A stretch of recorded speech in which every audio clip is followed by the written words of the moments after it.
Husband और wife दोनों में तो जो चाहे वो एल्यूमिनी की डिमांड कर सके, जिसकी ज्यादा इनकम होगी उसने एल्यूमिनी देनी पड़ेगी। आदमी आके खाते में कोई लिख नहीं रहा कि भाई आदमी ने एल्यूमिनी देनी है, लुगाई ने भी देनी पड़ सके अगर उसकी इनकम अपने जो है हस्बैंड से ज्यादा है। उसके अलावा चलो भाई बात बिगड़ेगी, अरे एल्यूमिनी पे बात कोने बनी, बाकी सारी चीज़ों पर रजामंदी आ गई, एल्यूमिनी पे बात बिगड़ेगी ईब के उसके है। बात तो यह पड़गी तारा म्यूचुअल कंसेंट तो तलाक होना हुआ है। ये तो रोड़ा बताऊं क्या आ गया, ये रोड़ा हो गया अंकिता। बात बताऊं कि भाई बात बिगड़ ली, कटी बिगाड़ दी। अब कटी बिगाड़ दी तो इसकी क्यों कर सुधारा, उसने सुधार में भी देखना फाल्ट में कौन है। अच्छा। अगर हस्बैंड फॉल्ट में है तो वाइफ क्या करे, लगा कि वाइफ ही तलाक चाह रही होगी जब हस्बैंड फॉल्ट में होगा तो वाइफ क्या करे, तलाक का केस डाल दे। अलग सेक्शन में जाएगा, ये भी ध्यान रखना कि ये मतलब ये तेरा भी तो बाहर निकल आया है। क्योंकि पता क्या चीज था, अब तक तो हम क्या रहे थे, म्यूचुअल कंसेंट पे बात कर रहे थे, लेकिन अब बात मुद्दे की बात आ गई कि भी ना ये तो बोले तेरा पीछा कौन छोड़ दूं। हस्बैंड जब लगता है कि भी अगर हस्बैंड को लग रहा है वाइफ पीछा नहीं छोड़ रही तो हस्बैंड केस डालता था। अच्छा। अब पोजीशन ये आ गई भाई, जो इसके लिए सेक्शन अलग है, इसकी पूरी डिटेल मैं आपको बताता हूँ। उसका दूसरा सेक्शन जो मैं बताया था पहले जब स्टार्ट करी थी वीडियो मामी ने, हुआ 13B की, तो उसमें अब 13A का भी प्रोविजन रहता है। 13A के तहत अगर एक साइड एग्री है दूसरी साइड नहीं एग्री है तो 13A के अंदर जो 13A है हिंदू मैरिज एक्ट 1955 के तहत वही सेम केस आप कहां पे फाइल करेंगे, फैमिली कोर्ट के अंदर फाइल करेंगे। अच्छा। और उसके हिसाब से क्या चीज होता है, आप अपने पक्ष रख के अपना ये देख के कि भी हाँ मेरे साथ ये दिक्कत होने लग रही है, मैं इसलिए इसके साथ नहीं रह सकता और मैंने तलाक चाहिए, तब आप एक याचिका दायर कर सकते हैं। वो 13A HMA के तहत दायर होती है। चलो अच्छा सर, जनाब पिछली वीडियो में आपने ना फटाफट वाली बात कर रही थी, आप यूं कहो भाई जब मामला अटक गया तो फिर जो है वो अलग सेक्शन में चल जाएगा, लेकिन ये अटकोड़ा मामला भी कितने एक साल महीने चल के तो फिर वह बात ना हो जाए भाई साहब जुत्ती की सांधे कोर्ट में बाल दौड़े हो जाए, जवानी सारी लिकड़ जाए, एक ब्याह तो न्यू तलाक ले लिया, दूसरा हुआ नहीं कहते, इसी टाइमिंग में ना फंसे। तो टाइम की अगर बात करें तो कितना कुछ अमूमन लग सके है। देखो टाइम कोई सर्टन नहीं होता चीज़ों में। अच्छा। मैं आपको क्लियर सी बताता हूँ, यूं को नहीं कि भाई यू टाइम फिक्स कर दिया इतने टाइम में होना ही होना होता है। कई बार क्या होती है, सिचुएशन होती है, कई बार केस डाल लिया, एड्रेस गलत हो गया, एड्रेस पर क्या चीज़ उसके नोटिस नहीं पहुंचा तो अगली डेट लग गई। एक वीडियो मैंने बताया था, याद होता थी, इफेक्टिव डेट। इफेक्टिव डेट के बारे में बात करी थी।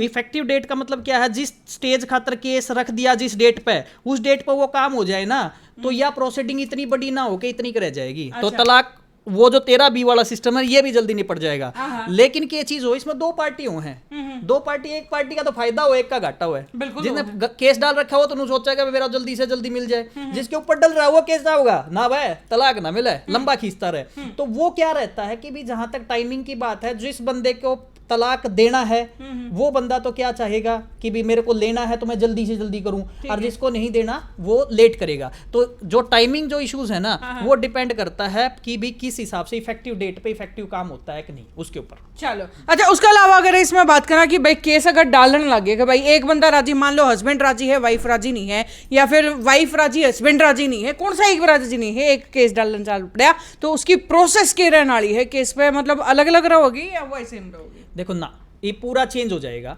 पहले तो क्या चीज है, जब सहमति की बात थी तो सहमति से हमने तलाक का केस डाल लिया और केस फारिग हो गया। अब क्या चीज है, हर बंदे ने क्या चीज है, उसके ऊपर जो भी उसके ऊपर अत्याचार हो रहा है ना, वो क्यों तलाक चाहता है, तो हमारे जो एक्ट है, अधिनियम है, कानून है, उसमें स्पेसिफिक ग्राउंड दे दिए हैं। ग्राउंड का मतलब समझते होगे क्या चीज होते हैं, पब्लिक को बता दूं भाई, ये ग्राउंड वो है, इन तरीकों से अगर किसी के ऊपर कोई भी क्रूरल्टी हो रही है, ये तरीके बता दिए, इन तरीके से अगर किसी बंदे के ऊपर हो रहा है तो वो इन तरीकों के मेथड से इस पैटर्न के ऊपर क्या कर सकता है, तलाक डाल सकता है। तरीके के ग्राउंड के एक बार वो भी बताई दो लगे हाथ। हाँ, ग्राउंड में 1 by 1 बताऊंगा, बड़ा इजी है। पहला चीज क्या चीज है, पहले ये कई बार ये होता है कि भाई हस्बैंड या वाइफ में से क्रूरल्टी कर रहा है उसके साथ, किसी के साथ क्रूरल्टी का मतलब क्रूरता कर रहा है, उसको तंग कर रहा है, प्रेशर कर रहा है, वो सारी चीजें, कोई भी पार्टनर ऐसा कर रहा है तो इस ग्राउंड के ऊपर आप तलाक ले सकते हो। वो मेंटली प्रेशर भी हो सकता है, मेंटली क्रूरल्टी भी हो सकती है, फिजिकल क्रूरल्टी, मारपीट भी कर सकता है, वो सारी चीज डोमेस्टिक वायलेंस टाइप से आपने सुना हो। उस चीज की बात यह है कि भाई साहब रेप्ट मारने की जरूरत नहीं है, ताने भी मारे तो भी तलाक खतरा अप्लाई कर सकते। Is it reality? वो ग्राउंड है, अलग अलग ग्राउंड से आप क्या कर सकते हैं। ये भी एक, हाँ, अगर आप किसी से है ना वर्ड ऑफ माउथ कुछ बोल रहे हो, वो भी क्रूरल्टी का पार्ट है, ये भी चीज है। तो पहला जो ग्राउंड है अगर मैं बात करूं तो क्रूरल्टी है। क्रूरल्टी का मतलब क्या चीज़ है कि भी उससे बार बार उसको लड़ाई झगड़ा करना, मेंटली प्रेशर करना, ये चीज़ है। दूसरा चीज़ है डिजर्शन। डिजर्शन मतलब नेग्लेक्ट कर रखा है। अगर हस्बैंड ने वाइफ को कर रखा है और वाइफ ने हस्बैंड को कर रखा है, 2 साल से ज़्यादा या फिजिकली इंटरकोर्स नहीं करने दे रहे, सेक्सुअल नहीं करने दे रही एक पार्टनर, या उसको छोड़ के चली गई है 2 साल तक, 2 साल का अगर पीरियड हो गया एक दूसरे सेपरेशन या इसको डिजर्शन बोलते हैं, डिजर्शन डिजर्ट कर रखा है, तो भी एक ग्राउंड बन जाता है किस चीज का, तलाक का।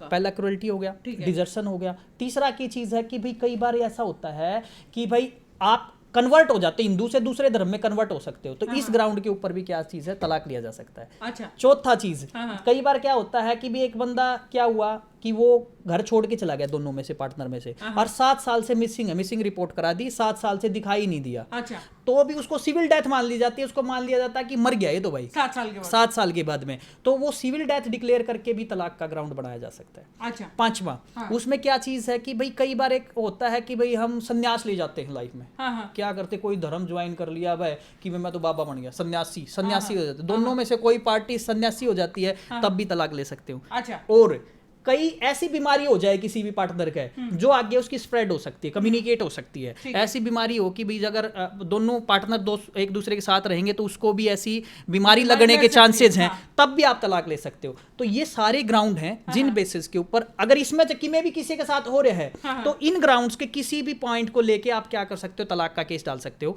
लेकिन तुरंत ना हुआ है, इसमें आपने प्रूव करना पड़ेगा, तुरंत अप्लाई कर सको हो, तुरंत अप्लाई कर सको।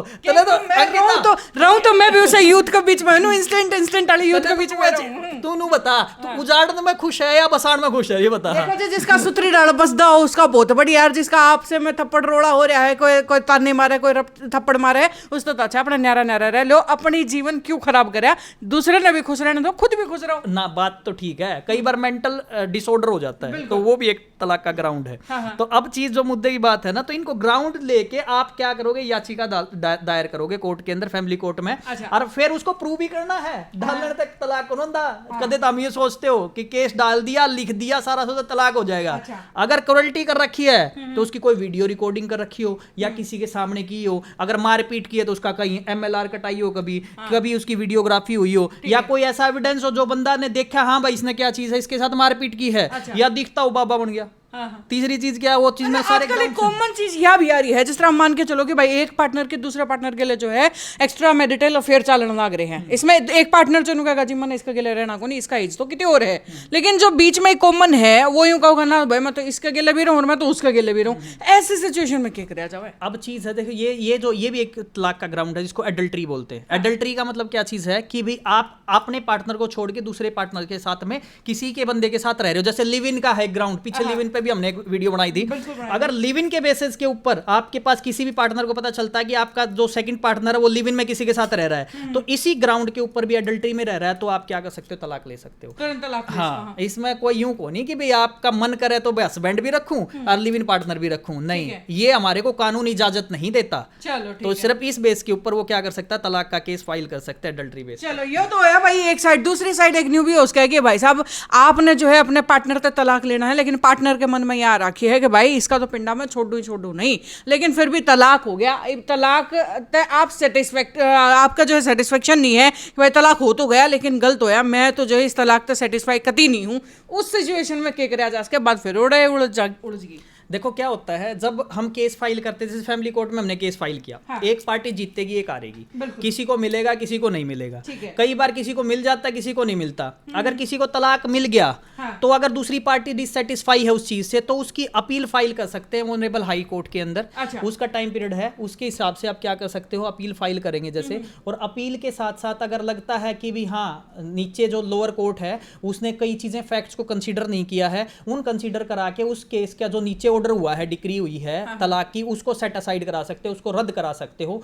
अगर फिर भी सेटिस्फाई नहीं हो ऑनरेबल हाई कोर्ट से, तो आप ऑनरेबल जो सुप्रीम कोर्ट है हमारा, अपेक्स कोर्ट है, उसके अंदर भी आप क्या कर सकते हो, उसके ऑर्डर के अगेंस्ट में आप अपील फाइल कर सकते हो। उस तो ऊपर भी कितना जाया जा सके उस तो ऊपर तो देखो क्या चीज, अपना ईगो सेटिस्फाई की बात हो जाती है। हाँ। जब आपको लगता है, क्योंकि जब आपकी निष्ठा होती है कानून के अंदर, हर चीज की क्या आस्था और निष्ठा का गेम होता है, तो हर जो अपेक्स कोर्ट है उससे ऊपर कुछ चीज नहीं है देखा जाए तो इन फैमिली डिस्प्यूट्स में जितने मैट्रिमोनियल केसेस बोलते हैं इसे, तो उस केसेस में आप सोच के चलो कि लास्ट ऑप्शन है भाई, अगर आर्थिक थरी सेटलमेंट होगी तो होगी, नहीं तो वो अपना लक मान के जो है डिसीजन एक्सेप्ट अपने करना ही पड़ेगा। बिल्कुल बिल्कुल अंकिता चलो जी। भाई, तो भाई ये थे मेरे साथ में एडवोकेट मनोज कुश जी, जो है हर मुद्दे पे, हर मामले पे जो है बड़ी गहराई था हमने जवाब दे हैं। हमारे जो उलझे सुलझे सवालों के जो जवाब है ना, वो बड़े साधारण तरीके से देवें और इसे तरीके से देवें कि सारी बात हमारे समझ में आ जाए। सर बहुत बहुत धन्यवाद आपका हमारे साथ जुड़ने खातिर। थैंक यू अंकिता, आप जो ये कर रहे हैं बहुत ही अच्छा है, मुझे भी मोटिवेट करता है और मुझे अच्छा लगता है कि हम कुछ ना कुछ किसी ना किसी वे में एक दूसरे से क्या करते हैं, जुड़ के हम समाज के जितने मुद्दे होते हैं, समाज की जितनी बुराइयां होती हैं, कुरीतियां होती हैं, उन्हें दूर करने में आपकी हेल्प करते हैं। और आप भी हमारे से जुड़ सकते हैं, जिसमें आप एडवोकेट मनोज कुश को इंस्टाग्राम पे भी आप फॉलो कर सकते हैं, यूट्यूब पे भी देख सकते हैं एडवोकेट मनोज कुश, फेसबुक के ऊपर भी। और आपके चैनल का मैं पुनः धन्यवाद करता हूँ जो आपने इस पहल में मेरे को एक सारथी समझा या मेरे को एक पार्टनर समझा, और मैं चाहूँगा आप ऐसे ही ग्रो करते रहें। Thank you so much. बिल्कुल भाई, बहुत बहुत धन्यवाद। तो भाई हम तो ग्रो कर दे रहेंगे, लेकिन हमने भी करना जरूरी है। और अगर इसी तारीख ग्रोथ में अगर थारा डिवोर्स जो है बीच में बात बन रही है, तो भाई इस वीडियो तो सीख ले इसको हो, या फिर कुछ रह गया हो तो पर्सनली जो है इनसे इनके जो है सोशल मीडिया पे कनेक्ट कर सको, या अपने किसी से भी वकील से जाके और सलाह ले सको हो। और हाँ भाई, इसी तरीके के समाज के अलग अलग मुद्दों पर वकील की राय जानने खातिर जो है देखते रहिए हो सिटी पिक न्यूज़, जुड़े रहेंगे और आगे भी इसे मुद्दे लगातार न्यूज़ उठाते रहेंगे। राम राम।